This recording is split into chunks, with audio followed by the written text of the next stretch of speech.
Review করে বাজিমাত। রাজ্যের মধ্যে উচ্চ মাধ্যমিকে নবম স্থান অধিকার করে নজির গড়ল জয়পুরের মেয়ে তৃষা। খুশি শিক্ষক শিক্ষিকা থেকে পড়ুয়ার পরিবার পরিজনেরা। এবার উচ্চ মাধ্যমিক পরীক্ষায় বাঁকুড়া জেলা জয়পুর ব্লকের মেয়ে তৃষা কুন্ডু 486 নাম্বার পেয়েছিল। এই নাম্বার পেয়ে খুশি না হয়ে সে তার নাম্বার রিভিউ করতে দিয়েছিল, আর সেখানেই তার 2 নম্বর বাড়ে। রিভিউ করার পর তার প্রাপ্ত নাম্বার দাঁড়ায় 488, আর এরপরে রাজ্যের মধ্যে নবম স্থান অধিকার করে জয়পুর ব্লকের টানাদিঘি হাই স্কুলের উচ্চ মাধ্যমিকের ছাত্রী তৃষা কুন্ডু। তাকে আজ স্কুলের পক্ষ থেকে সম্বর্ধনা জানানো হয়।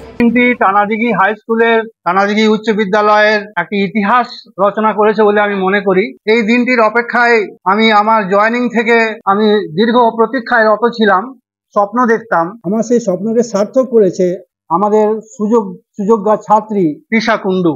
তৃষা কুন্ডু তার অধ্যবসায়, তার পরিশ্রম দিয়ে নিজের বিশ্রামকে তুচ্ছ করে রাতের পর রাত জেগে টানাদিঘি উচ্চ বিদ্যালয়ের যে ঐতিহ্য, টানাদিঘি উচ্চ বিদ্যালয়ের যে সম্মান, সেটাকে ও কোথায় নিয়ে গেছে। এ বিষয়ে আমি আমার মাননীয় শিক্ষককুল, মাননীয় আচার্যকুল, আমার মাননীয় সহকারী প্রধান শিক্ষক, সর্বোপরি আমার বিদ্যালয়ের শিক্ষা কর্মচারী থেকে শুরু করে আমার বিদ্যালয়ের প্রিয় ছাত্রছাত্রী থেকে শুরু করে সবাইকার সহযোগিতা, সবাইকার শুভেচ্ছা।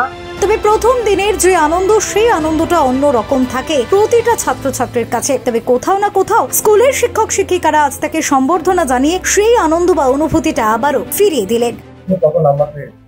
488। রাজ্যের কত নম্বর স্থান অধিকার করেছে? 9 নাম্বার। হ্যাঁ, প্রথম যেদিন রেজাল্ট আউট হয় সেদিন আমার হয়েছিল 486। তো সেদিন আমি খুবই হতাশাগ্রস্ত হয়ে পড়েছিলাম যে 1 নম্বরের জন্য আমি আর রাজ্য মেধা তালিকায় নামটা তুলতে পারলাম না। তো আজকে আমার খুবই আরো নাম্বার আমার বাড়বে। হ্যাঁ, আশা তো ছিলই যে 1 নাম্বার আমার বাড়বেই কমপক্ষে। এখন আমি 488। আমি WBCS অফিসার। অবশ্যই আমার বাবা মা, স্কুল টিচার, প্রাইভেট টিউটর এবং আমার পাশের বাড়ির কাকু, শামিল কাকু আমাকে প্রচুর সহায়তা করেছে। মানে আমাকে এই স্থানে এনে দেওয়ার জন্য যতটা করার নিঃস্বার্থ হবে ততটাই করেছে। হ্যাঁ, এখানে উপস্থিত সকল স্যার ম্যাডামকে আমি আমার প্রণাম জানাই, কারণ তাদেরও অবদান অনস্বীকার্য। তারা না থাকলে আমি আজকে এই পজিশনটা পেতাম না। Bureau report, Bankura news 1।